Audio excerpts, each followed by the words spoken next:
Now, this week, a 28-year-old former pizza delivery boy did a deal which values his sportswear company at more than £1 billion.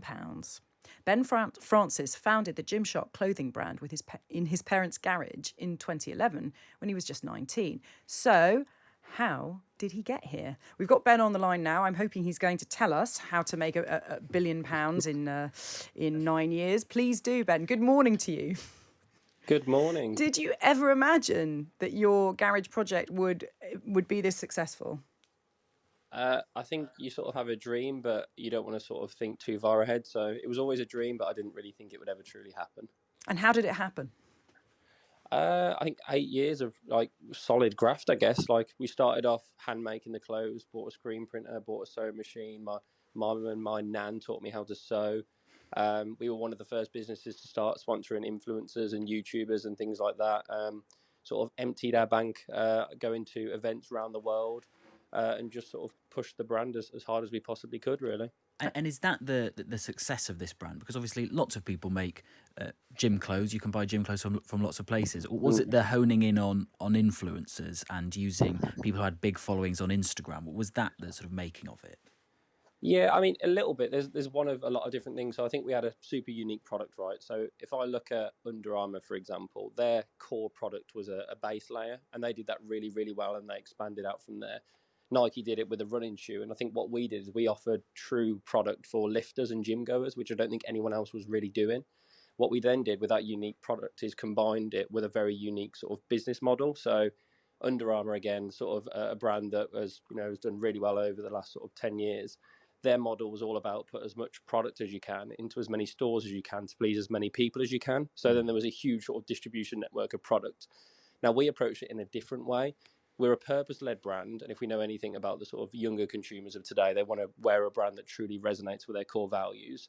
We're community-led, so we are social first, and everything is around our community. But we're also a direct-to-consumer, uber agile brand, so we don't need to sort of wait for different retailers to make decisions and so on. We can make a decision and implement it a minute later. And I think that's been really, really important for our growth. You talk about lifters and gym goers being the people who you make products for, but clearly over lockdown, there hasn't been a lot of lifting and gym going. How have you been affected by it? So over lockdown, it's actually been, from a commercial perspective, it's been really good for us. From a sort of personal and mental health perspective for the staff, it's been quite difficult, and we've had to do a lot to support them. But over lockdown, people have been doing more home workouts than ever. They've been cycling more than ever. They've been running more than ever, and people have been turning to Gymshark for their product because they can sort of jump online, buy it at a great price. It fits incredibly well, and it's on their doorstep rapidly as well. And in terms of what's happened over lockdown, you even rebranded yourself as Home Shark at one point. Mm-hmm. Yeah, and to be honest, I think when the government closed gym, there were a lot of people that sort of were a bit upset about it, and people were, ended up carrying on and going out, and sort of a lot of people were almost ignoring government advice. So that was our sort of tongue-in-cheek way of saying, come on, guys, let's stay at home, let's pull together, and let's do what's right. And then, when the government say so, we can all carry on as normal. And with this deal, it's a US private equity firm, General Atlantic, which have bought in a 21% share of the clothing business. Along the way, you've had to bring in other people to help you run the business. I wonder how hard was it to do that? Because you started it when you were 19 in a garage. How difficult has it been throughout these various stages to sort of cede control and trust in others?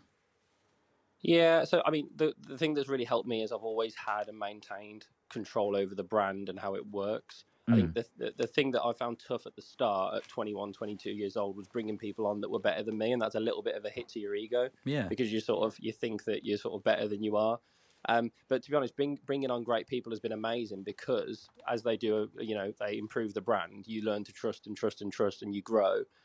So the people that I brought in at the start have been absolutely brilliant, and they're still with us today. So I see bringing General Atlantic on as sort of the next iteration of that, and they're going to really help us globalise this brand.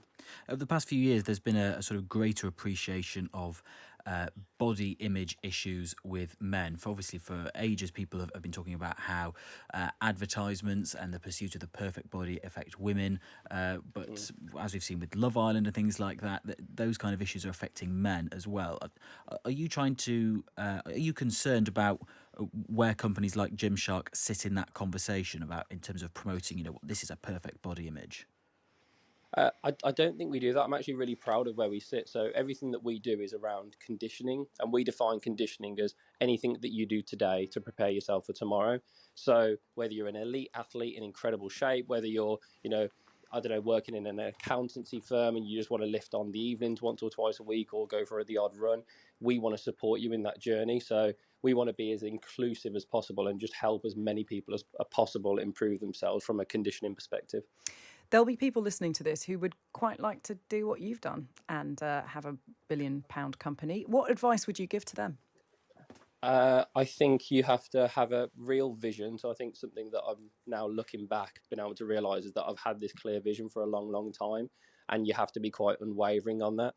You have to learn to trust people. I think that's important. And I think as much as what you do, sort of focusing on your own improvement, you need to help develop others and you need to bring them around to sort of your way of thinking whilst also learning from them as best as you can.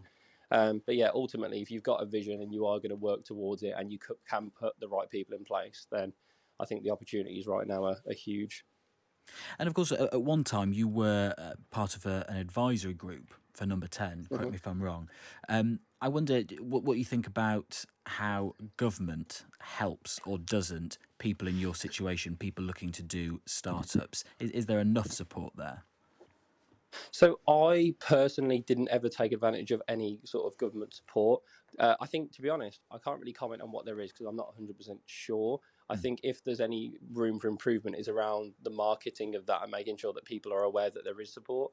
The other thing I would say, and I've had a lot of perceptions around sort of people in government sort of growing up here in the West Midlands, but I met some amazing people there and everyone sort of is trying to do the right thing and pull in the right direction. I just think we need to do a better job of sort of marketing and talking more openly about the support that there is for people. Ben Francis, founder of Gymshark, thank you so much for joining us this morning on Times Radio Breakfast. Thanks. Wow. What a story. I'm in the wrong business. we should have been in garages sewing. Getting on Nan to teach us how to sew. I don't think my Nan knew how to sew. Oh, well, if only.